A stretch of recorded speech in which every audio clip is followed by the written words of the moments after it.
अब बात आती है कि एक एमएलए के अधिकार क्या होते हैं। आप सभी के बीच आकर मैंने हमेशा ये बात साझा करी है कि हमारे अधिकार क्या हैं, हम क्यों अपने जो प्रतिनिधि हैं उनको मतदान देते हैं। हम उन्हें मतदान देते हैं हमारी आवाज उठाने के लिए, हम उन्हें मतदान देते हैं अपने जो मूलभूत जरूरतें हैं जैसे कि सफाई, बिजली, पानी, सड़क, हॉस्पिटल, स्कूल जैसी जो चीजें हैं, मूलभूत जरूरतें हैं, वो हम तक पहुंचाएं। इसी के साथ आप सभी के बीच मैं अपना घोषणा पत्र बताने जा रही हूँ। ये जो घोषणा पत्र है ये हमने आपके बीच रहकर आपके सुख दुख और समस्याएं जानकर पहचान कर फिर ड्राफ्ट किया है। अगर इसमें और भी कुछ रह गया हो हम वो भी करेंगे। विधानसभा में जब आवाज उठाने की बारी आएगी तो आपकी बेटी, आपकी बहन, आपकी बहू आपका सर गर्व से ऊंचा करेगी और आप गर्व से कह सकेंगे कि अब जो हमारे हालात सुधर रहे हैं, अब जो हमारे हक हमें मिल रहे हैं, वो हम उसके जिम्मेदार खुद हैं। क्योंकि सिर्फ संजना सातरोड विधानसभा में नहीं बैठेगी, उसका पूरा बरवाला क्षेत्र, उसका पूरा बरवाला परिवार उधर बैठेगा।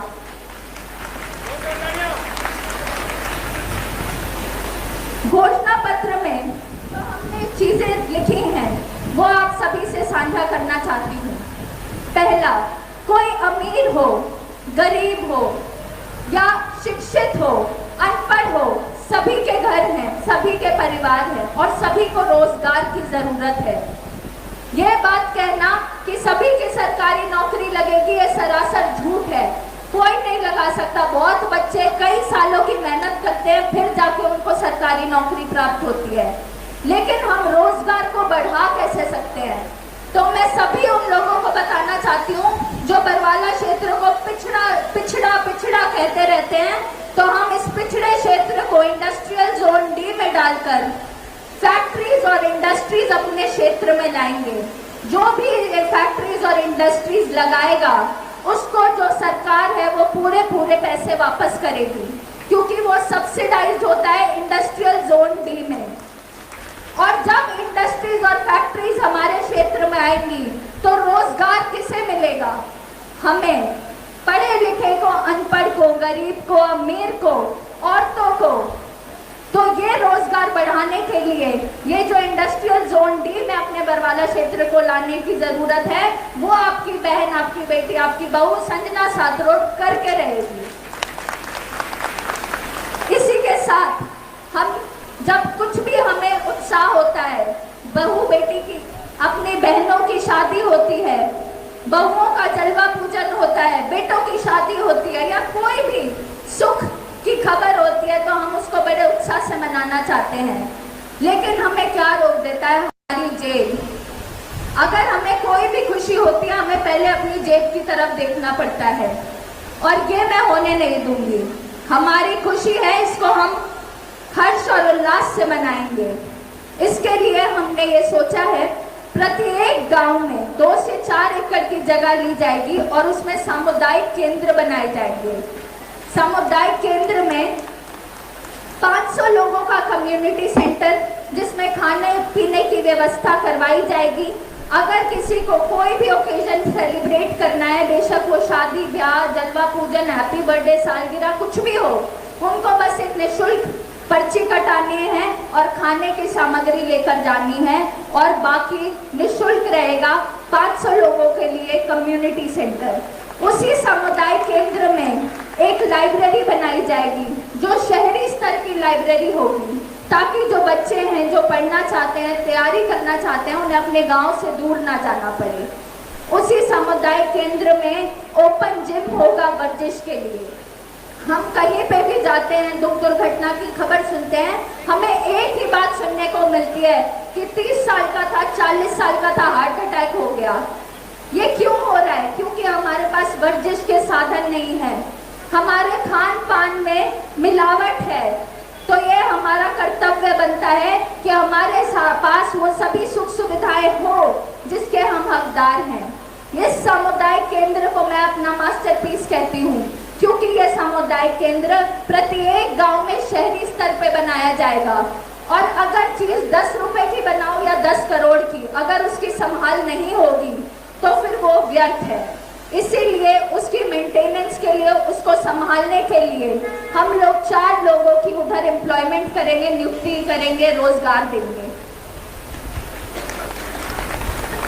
उसी के साथ साथ बरवाला और नीलगेट शहर में 500 बच्चों की शहरी स्तर की वर्ल्ड क्लास लाइब्रेरी बनाई जाएगी, जो एयर कंडीशन होगी और उसमें वो सारी सुख सुविधाएं होंगी जो बच्चों जिसकी जरूरत रहती है।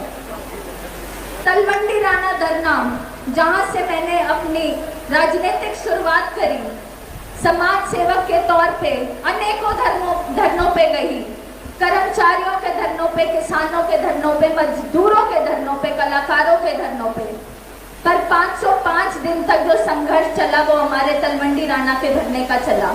और उसकी मांग थी एक सड़क, जो हमें आज तक अभी तक भी नहीं मिली। और सड़क के नाम पे जो एक सांप दे दिया है वो हमें मंजूर नहीं है।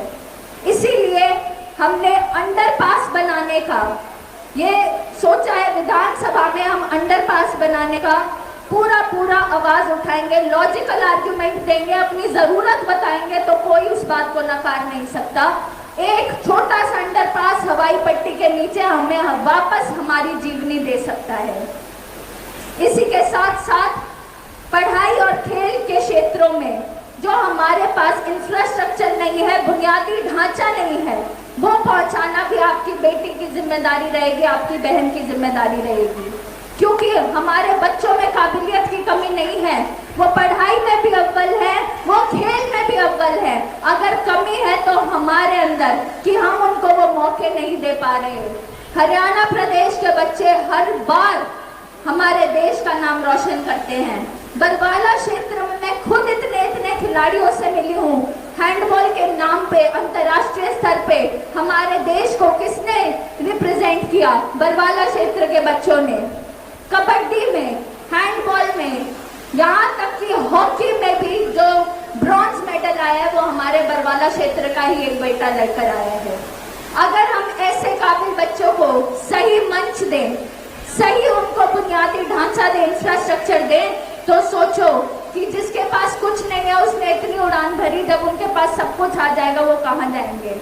हमारे बरवाला क्षेत्र को नंबर 1 बनाने से कोई नहीं रोक सकता, क्योंकि अब जो हमने ठाना है कि सूरज सा जलना है, तो ये हम जल कर दिखाएंगे और अपने क्षेत्र को नंबर 1 बनाएंगे।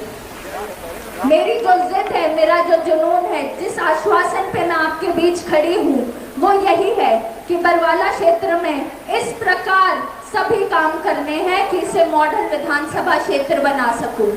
और इसी के लिए मैं इतनी मेहनत करती हूँ, और ये जो मेहनत है ये ही मुझे आगे बढ़ने का जुनून देती है।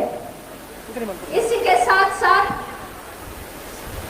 हमने देखा है जो माताएं हैं, बहनें हैं, वो अपने घर से बाहर निकलती हैं तो गांव में ही सीमित रह जाती हैं। जो बच्चियां हैं जिनके यहाँ गांव में 12वीं तक स्कूल नहीं है, वो 8वीं तक 10वीं तक पढ़ के अपने घर पे बैठ जाती हैं। उनके लिए भी साधन की व्यवस्था, रोटेशनल बस रूट्स, बेशक उस गांव से एक इंसान चढ़े या 100, सभी गांव में जो है बसेस चलेंगी, रेगुलरली निरंतर चलेंगी, ताकि जो बच्चे हैं, बुजुर्ग हैं, युवा साथी हैं, माताएं हैं, बहनें उसका लाभ उठा सकें और अपने आप को मौकों से वंचित ना रखें और आगे बढ़ सके। इसीलिए मैं आपको कहती हूँ कि अब वक्त आ चुका है कि हम अपने हालात बदलें और शंख बजा के ऐलान कर दें कि अब हम अपने क्षेत्र को आगे बढ़ाएंगे और अब ये कभी पीछे नहीं होगा। और जब नंबर 1 क्षेत्र बरवाला बनेगा तो वो लोगों के मुंह पे ताला लगेगा जो कहता है बरवाला पिछड़ा हुआ क्षेत्र है। अब हमारे यहाँ सिर्फ एक ही जुनून है, एक ही नारा है, नंबर 1 बरवाला